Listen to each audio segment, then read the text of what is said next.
So, hello and welcome to Work Reconstructed. I'm your host, Glenn Hodgson, and today I'm delighted to be joined by Chief Community Officer at Distributed, Adam Moorhead. And now, Adam, ahead of the Future of Work event in London, which is taking place on the 29th of May, integrating talent clouds into your enterprise workforce, it's great to have the opportunity to talk to you in a little bit more detail about the event, what's going on. But first of all, talent clouds, what are they at the moment? Can you give us a bit of a break it down and give us an understandable definition here? Yeah, sure, Glenn. So talent clouds are essentially platforms or communities, and I like to emphasize the community piece of that, Yeah, connecting businesses with pools of talent or skilled freelancers and contractors, and making and making that connection viable for really kind of like understanding work and the people out there to be able to tackle that work. yeah, So a talent cloud, by using a talent cloud, and I like to focus on enterprises, but this would be small business, large businesses, they can tap into these communities to really kind of drive, we use this word a lot, but on demand, just this yeah, idea of like on demand talent. But just like I have work and I need to get this done really quick, I can now reach out to this talent cloud and understand that I have a vetted, skilled technologist, developer, designer. Pick a skill, right? And I can start working with them. And that's a talent cloud. Think of it as a community that is really kind of engaged on trying to solve the problems of any business. Really, any of us trying to just get things done and make those connections. yeah. Excellent. And from that perspective as well, how is this sort of driving efficiencies for enterprises? You mentioned there about the fact that, this is crucial for the enterprise space now, but how's it driving success? How's it sort of making things easier, quicker, and more efficient?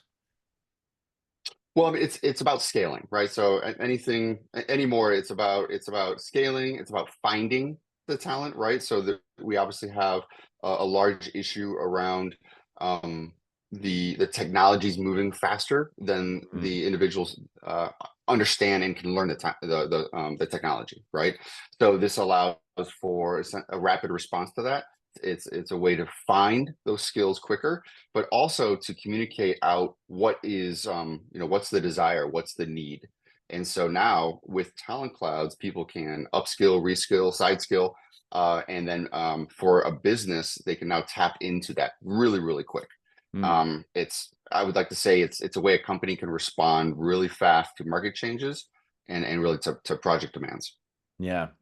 And I think that's really interesting because the fact that, we hear these stories that, well, we want this freelancer, but maybe they're on another project, they're not available, they can't give the right amount of time at that moment. But here you've got a bench strength that you can access when and where you need it to be able to get things done. Yeah, and I mean, I would say there's a bit of an allergy to the word bench, right? But I Okay. mean, it truly is that, right? It's this idea of you have a virtual bench, and that's why it's a talent cloud. And in this talent, in this virtual bench, you understand availability. You Yeah. understand, is someone available today, a week from now, 2 months from now? Mhm. Like this gets into the data around the power of a talent cloud, because now it gives all those freelancers choice, right? I'm available now to go work on this thing. I have a profile, and you can see essentially my CV and my portfolio Yeah. to be able to jump in and tackle this thing right away, right? So there's transparency there, but also just that whole idea around agility, and then just being able to yeah, I mean, really just to be able to um, sorry, I just lost my thought there. It all just comes down to yeah.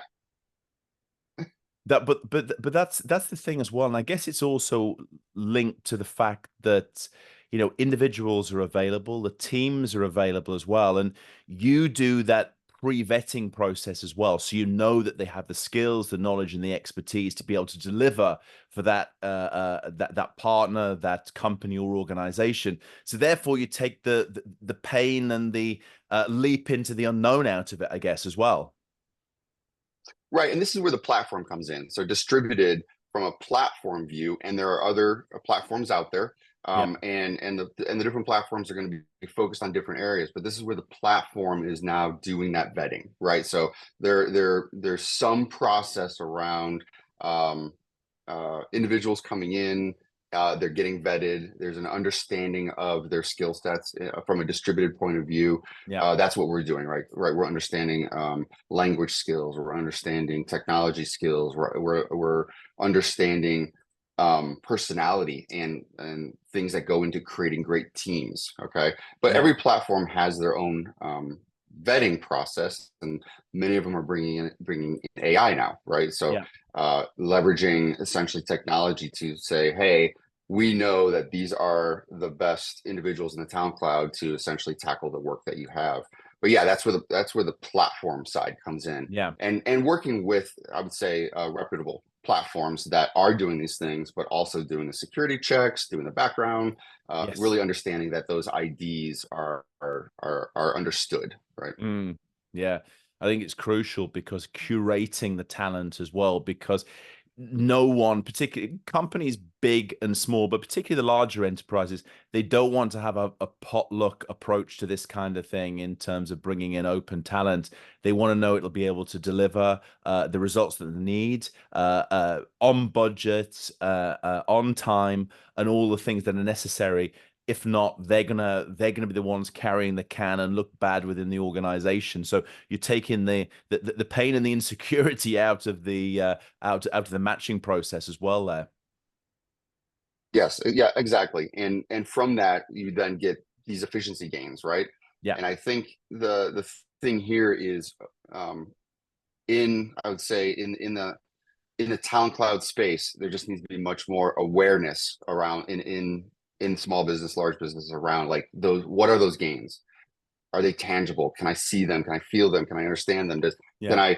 I does it impact my budget? Am I able to deliver faster? Right? Am I Yeah. able to retain IP? Am I able to actually retain resources from one project to the next project? Mm, That's a big thing here at Distributed. Like we talk about the rotation of talent. That's again the power of a talent cloud. It's not about just saying, "Hey, here's some people for your project," and then they go away when the project's done. The idea is like, no, they're now engaged with you as a brand. They're now yeah. engaged with you, understanding your technology stack. They understand you as a customer, and the power of Town Cloud is they're actually part of your company in that way. And so Mm, then they can then be rotated into other projects, other pieces, other parts of the business, right? yeah. And that's where we start seeing those efficiency gains. Mm. And it's really outcome based as well, it seems, Adam. So it's moving away from hiring from a role or a title. It's much what is the value added that can be brought to the organization, where the sort of the starting point is in terms of, and then sort of working the team around that, as opposed to kind of the traditional recruitment method that is like we want an X. And the title try and fit into that. This is much more what it can actually give to the business, and much more of an on-demand approach, which seems to be the way the future of work, but also organizations are going as well. Yeah, I mean this is tackling that conundrum of how do we how do we evaluate work, or how do we request someone to do something? Is it an hour? Is it a day rate? Is it Yeah, in this case outcome?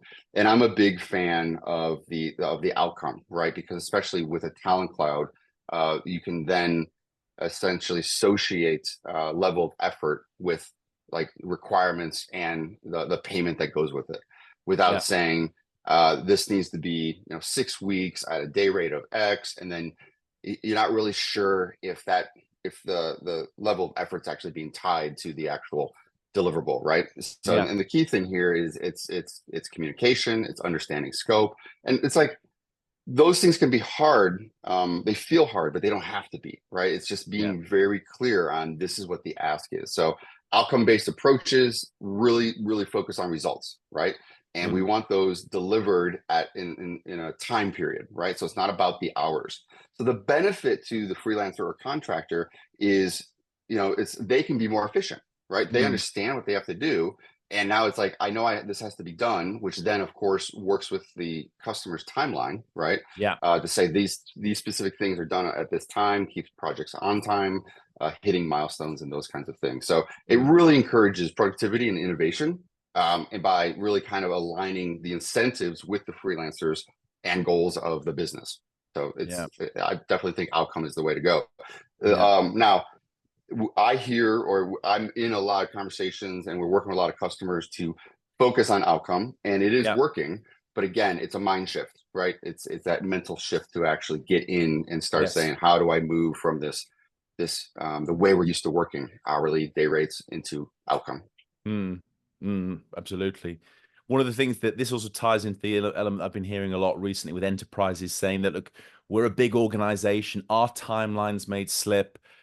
It's difficult for us to bring in a freelancer because we might want them for sort of, say, 3 months from now. Our timelines slip 2 or 3 weeks. They're taken with something else. They can't work on it. That sort of creates a problem. But of course, you get that round that with talent clouds because you've got this group of individuals with the skills, knowledge, and expertise to be able to deliver. So you're not having one link in the chain that can that can break the link there. It's actually something that's much more robust to the realities of corporate life. Yeah, it's removing that single point of failure, right? Yeah, It's the ability to say, hey, we understand that these resources are available for this time period, but is there additional resources as a backup? Is there additional resources that can come in and replace that resource? It goes the other way.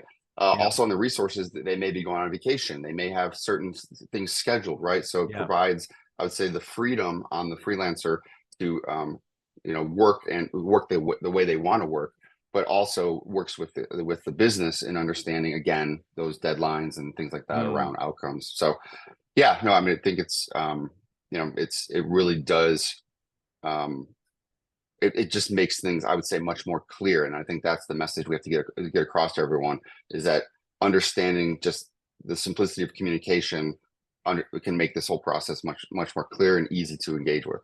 yeah, yeah. Because we see a lot of these issues now with companies that have sort of traditional roles, but really want to move more towards having a sort of a hardcore of individuals on maybe full-time contracts, but using open talent, contractors, freelancers to be able to sort of bring in the skills when they need them and have this much more of a networked approach to creating value and delivering results within the organization. Yeah, and I think this is where there's the mind shift of understanding that you have your kind of core employees, but the Mm, talent cloud allows you to expand, right? And you also yeah, then have to start thinking a bit more beyond that. Like, what's the talent cloud inside your talent cloud, right?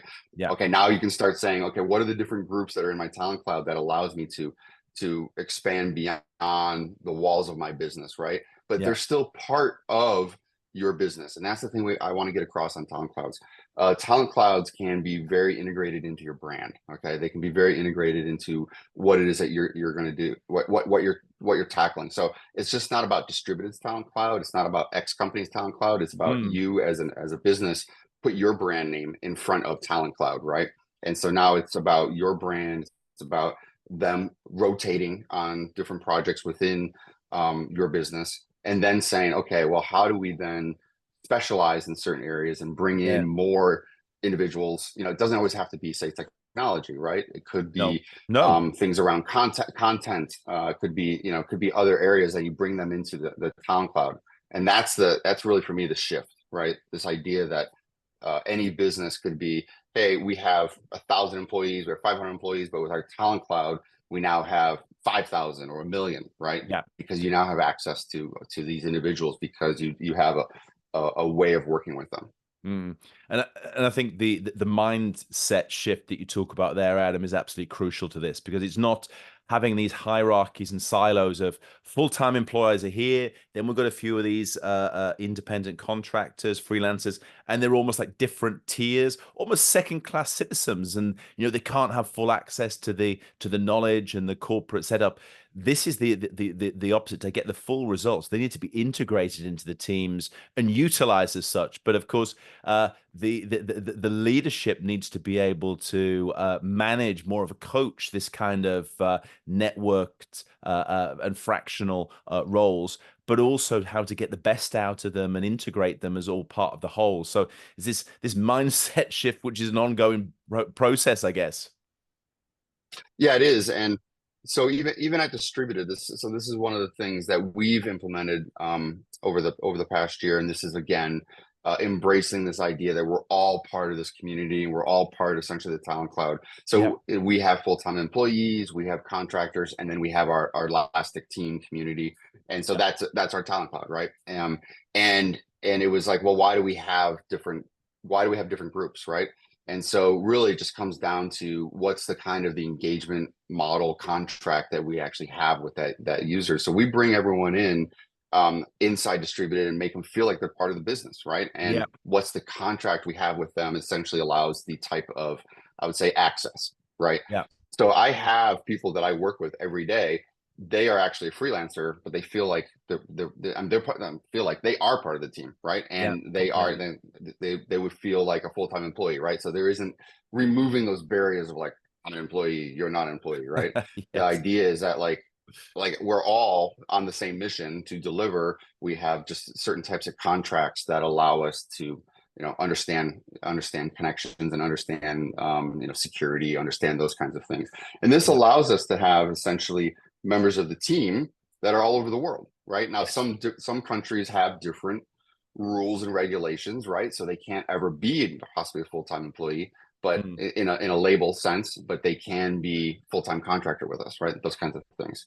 Yeah. So yeah, I mean, I think that's that mental shift. It's Mm. breaking those walls down that there is a second class, citizenship role here. No, it's like we're a team. We're trying to achieve things. We have leaders of those teams. You have ways of working within those teams, but we're all aligned on the mission.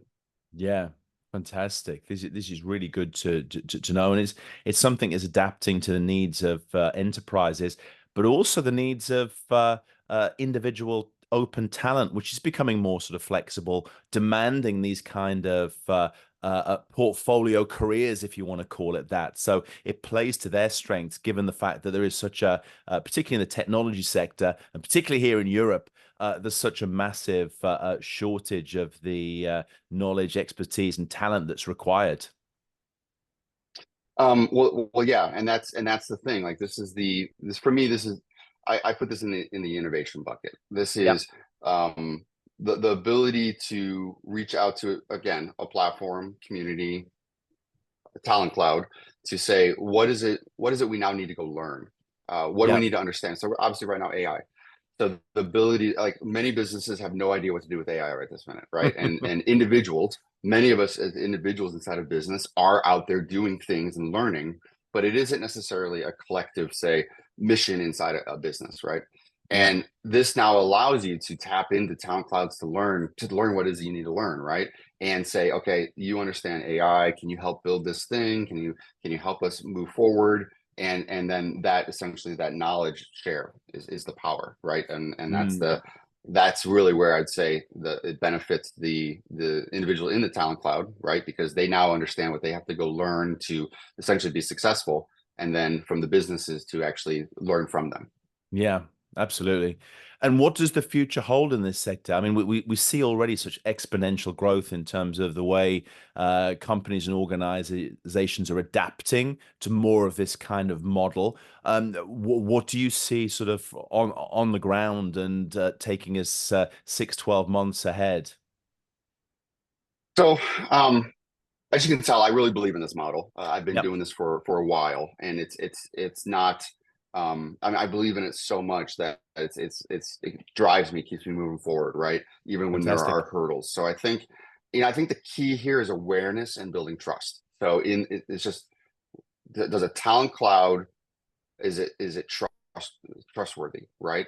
And the awareness of businesses knowing that they can this is an alternative way to engage, right? Yeah, So I think, and we know it works. Like we have multiple businesses and enterprises out there that are successfully working, have very large talent clouds, and they also have, I would say, policies around how to interact with platforms. Yeah. Okay, so I think the future is, it's, for me, it's really the concept of a talent cloud, and then the talent clouds inside those clouds, right? So it's like, I know there's a lot of clouds in that conversation, but it's like the pieces inside that, and how do you start kind of putting that puzzle together to essentially have the resources you need to scale. Okay, and so Yeah. I think, integration of AI and machine learning, right? Number one, right? That's the thing, right? So these technologies are is going to refine this entire sector, because what it's going to do is it's going to help the matching Yeah. of projects with the best freelancers, right? The ability to predict the outcomes of projects, right? Yeah. So leveraging history data, to understand that these types of projects are successful because these teams or developers are associated with it, right? Mm. Um, Increased specialization. So again, tied into the AI and machine learning, but as we have more and more freelancers join the freelance movement, right? Talent clouds are really going to grow into highly specialized platforms, right? Yeah. Yeah. And so that, again, this is now, you're saying I have these niche skills, specific industries. Let's put those puzzle pieces together and to what I need as a business to again scale, right? Mm. Um, Security and compliance, like, massive, right? I mean, Yeah. that's like I just said, awareness, building trust, right? So emphasis on security and compliance. So way too many data breaches these days. And Yeah. and I'm going to say, most of the time it's not going to be related to a freelancer problem, right? It's going to be related to internal policies, bad passwords, those kinds of things. So Yeah. it's as more and more things are sensitive, as rules and regulations are going to be, honestly, we know are going to be becoming more and more tight, right? It's going to be super critical that as we move work to the talent clouds, that entire pipeline of security is locked down and very, very clear. And that's going to build the trust with any business that's going to leverage a talent cloud. So massive heightened focus on security, compliance, confidentiality, really kind of, that's going to be a big piece. And then I think, this is where the next thing is expansion into full service solutions, and this is where Okay. distributed plays. So obviously, I'm gonna mention that right now. But Please do. this is kind of owning those outcomes, right? Yeah. So this is where distributed, we're leading, I would say, in offering end-to-end project management services, not just talent matchmaking. Okay, we're really focused on project oversight, quality assurance, delivery, powered by our talent cloud, right? Mm. So I think it's the providing that full service solution, and then also educating a potential customer on how Yeah. they can actually work the same way, right? Right. So it's just making it easier for businesses to outsource these projects by a powered by talent cloud model, right? And then again, building those talent clouds for those businesses. So again, you could say insert company name, talent cloud, and then delivering from a full service solution perspective, leveraging Mm. their talent cloud. So Yeah. yeah, so I mean, those are the key things I think right now when we talk about the future. Let me see. Excellent. Integration of AI, right? Yeah. Specialization, security, and then I would say expansion into the full service solutions. Mm.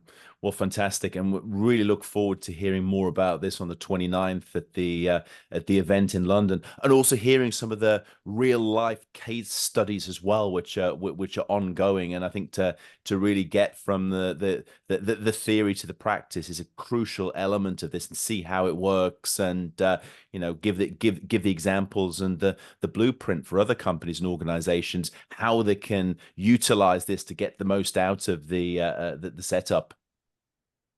Yeah, and that's the key thing for me. Like right now, like I said, I've been doing this long enough that I think it's that theory to practice. We have to, Yeah. the awareness piece. We have to make sure everyone understands that this works. Yeah. And so, and it's not talking to me. It's not talking to you. It's talking to the actual people that do this every day. They Yeah. leverage the talent cloud to be successful in their job. right? Yeah. And so on the 29th, we're bringing those people to the stage, right? Mm. You're gonna pepper them with questions, but it's going to be like, how are they successful in within their role at within the enterprise, and Mm. how are they happy and excited and able to deliver things on time and work with the town clouds, and the relationships they create. It's real, it makes it tangible.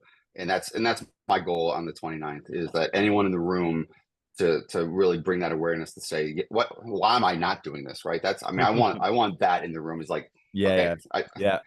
it's a no-brainer. I'm going to walk out of here, and whether it's Completely. distributed or support wave or someone else, I'm going to Yeah. call up a platform, or get online and find a platform that I have to engage with, right?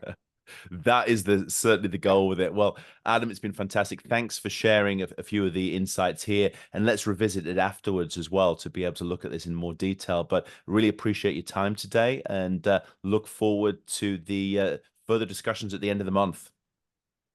Yes, yes, looking forward to it. Thank you, Glenn.